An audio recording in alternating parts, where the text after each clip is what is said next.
नमस्कार साथियों। 30 जनवरी 2026 को अमेरिका के न्याय विभाग ने जेफरी एप्स्टीन की एक फाइल खोली है। इस फाइल में अभी तक 35 लाख पन्ने और लाखों तस्वीरें, जिनमें email, flight log, court record और जांच से जुड़े कागज मिले हैं, ऐसा बताया जा रहा है। और सबसे जरूरी बात यह है कि यह दस्तावेज किसी यूट्यूब या अफवाह से नहीं आई है। यह जो भी तस्वीरें आपको दिखाई दे रही हैं, सब हकीकत की हैं और ये रिलीज हुई हैं कोर्ट के द्वारा। इन फाइलों ने एक बार फिर साफ कर दिया कि जेफरी एप्स्टीन एक सजा पाया हुआ यौन अपराधी था, जिसने नाबालिग लड़कियों की तस्करी की और उनकी सहयोगी गिल्सन मिल्सन मैक्सवेल ने इस अपराध में जेल का सजा काटा। यानी उसकी गर्लफ्रेंड भी इस अपराध में थी। सोचो, उसकी गर्लफ्रेंड, यानी कि जिसके साथ तो वह खुद सोता था, उसकी गर्लफ्रेंड भी उसके साथ मिलकर इस सब कांड में थी। तो ये कैसी गर्लफ्रेंड थी? इस नई फाइल में यह भी सामने आया कि एप्स्टीन का सबसे संपर्क दुनिया के कई ताकतवर और प्रभावशाली लोगों से था। लेकिन कानूनी भाषा में किसी का नाम इस फाइल में आना अपने आप में अपराध साबित नहीं होता, ऐसा बोला जा रहा है।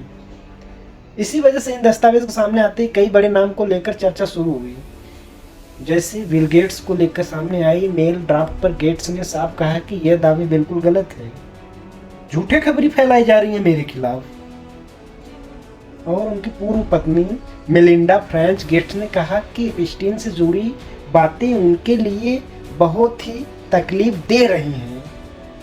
प्रिंस एंड्रू को लेकर ब्रिटिश में फिर से विवाद बढ़ गया है। क्यों?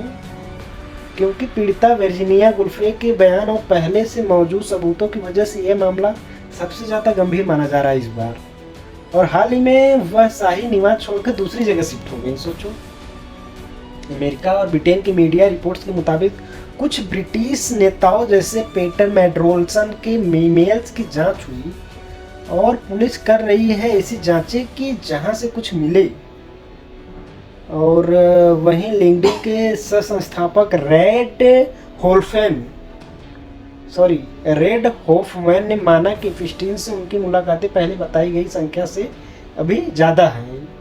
इन फाइलों को लेकर सबसे बड़ा विवाद यह भी है कि कुछ पीड़ित ने आरोप लगाया कि दस्तावेज जारी करते समय उनकी पहचान पूरी तरह सुरक्षित नहीं रखी गई, जिस पर अमेरिका न्याय विभाग ने गलती से माफ़ी मांगी और सुधार करने की भी बात कही। इन फाइलों में कुछ वीडियो और ऑडियो रिकॉर्डिंग के होने की पुष्टि भी की गई, लेकिन ज़्यादातर सामग्री अभी भी पीड़िता की सुरक्षा के कारण सार्वजनिक नहीं की गई। क्यों नहीं की गई भाई?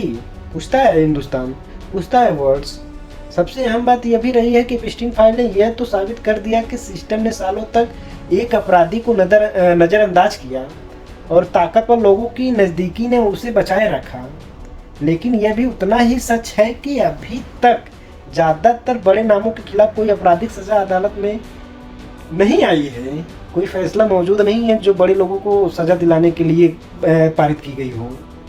यानी ये फाइलें सच्चाई, सवाल और शक का दस्तावेज है, न कि नाम के लिए, न कि किसी नाम का आदेश हो कि इसके नाम से सजा इसको दी जाती है। और यही वजह है कि एप्स्टीन फाइल आज दुनिया को यह सोचने पर मजबूर कर रहा है कि जब अपराध पैसा और रसूख के साथ जुड़ जाए तो इंसाफ कितनी देर से आता है और कितनी अधूरी सच के साथ आता है। एप्स्टीन फाइल आई वो ठीक है, वो एप्स्टीन फाइल आने वाली थी 2019 में। उस समय का कुछ मैटर है, क्या मैटर है, पूरा मैटर क्लियर नहीं हुआ और अब जाके आई कब? 2026 में, जनवरी में। बाकी अपडेट्स के लिए हमें फॉलो करें, हमें सब्सक्राइब करें हमारे चैनल को। तो ऐसे ही ट्रिकी जानकारी के लिए हमें फॉलो करते रहिए, सब्सक्राइब करिए। बाकी मिलते हैं अगले वीडियो में। अभी के लिए इतना ही, बाय बाय।